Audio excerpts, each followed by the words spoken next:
Who is Rumi, or should I say, who was Rumi? And tell us about your relationship with him.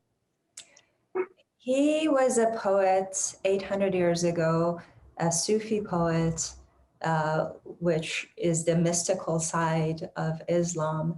To him, spirituality was a very feminine, receptive concept where you were responsible for your own spirituality and God wasn't something outside of you. He lived 800 years ago and he uttered all these poems, 10,000 verses or more, and there's still that light, that fire is still catching and igniting people's hearts and passion. His poetry is he's the best-selling poet in the world. So he definitely has gone out of the Persia, Turkey, that's where he was in, and he's all over the world right now. His words. And is there something that for all your exposure to poetry, and like you said, he is the most famous poet in the whole world, but regardless, is there something about him, because now your life's work in your first oracle deck, your website, yada, yada, your next book is all really geared around him. Was there a reason why it was him other than the fact that he was so popular? Yeah, so he was definitely a bridge for me. When I came to the U.S., I had to forego my poetry for a while to integrate, because as you know, in the mainstream, there isn't much poetry going on in the U.S., and I was not reciting poems in conversations like I used to. So I kind of took a back seat, but then at my very first heartbreak and when my father was dying, Rumi's poetry just came in and seeped into every crack of my being and nourished me in a way that I could not have imagined. When I grew up, Hafez was my favorite. I knew most of his poems by heart. But Rumi was this bridge to my past and to this indescribable, indecipherable expansiveness that allowed me to really see through his eyes what glorious life there can be, how glorious life can be. And Ari, when you read Rumi, a lot of, I think, the disconnect that people have with poetry is they just say they don't get it, right? But when you read Rumi, or should I say experienced Rumi, did your soul immediately resonate with it? Did you get it, like what he was saying? Were you able to understand the metaphors, apply them to your real life? Obviously, it spoke to your soul, but tell us about that. Was it an immediate understanding and reverence, or was it more of like you had to ponder it, meditate on it, and then it came to you over time? Yeah, his poetry runs in my blood. You know, I've been born into generations of Rumi lovers, and I can't recall a time where he was separate from me. His words were separate from me.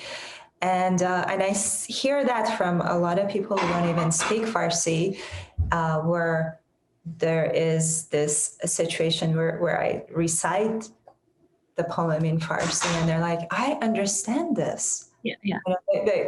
They don't understand the words, but somehow something gets transmitted. So it's got something in it that is so visceral and so immediate that it bypasses the intellect, it bypasses the our knowledge and language.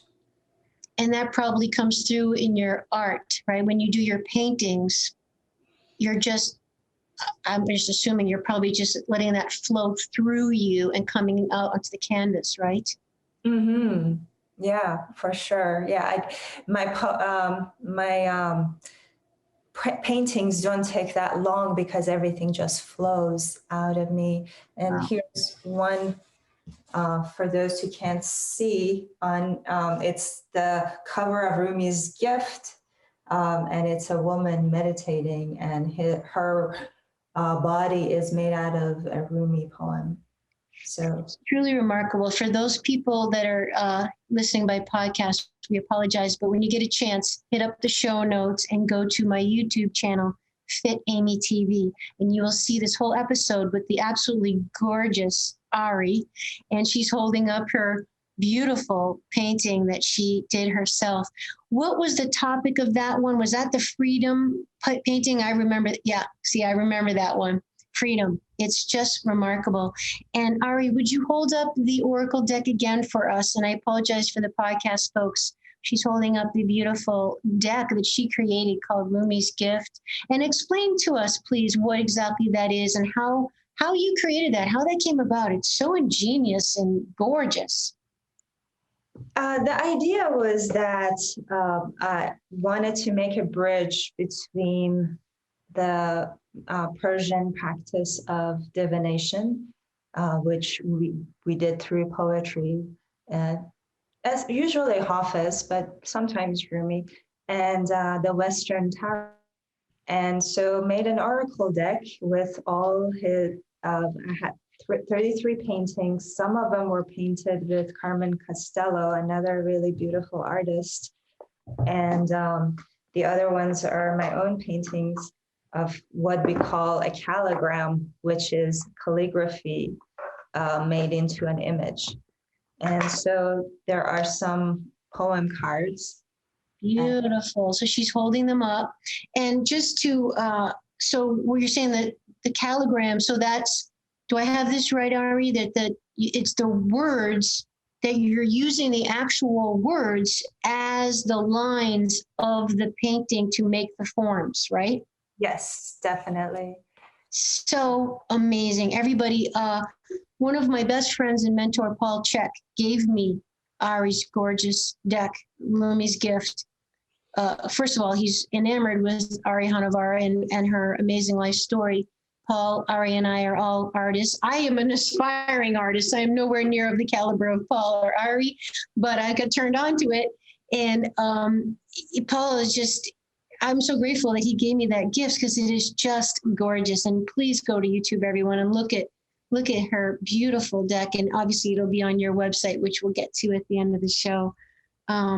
You can really appreciate. It's almost like you're the female living embodiment of Rumi.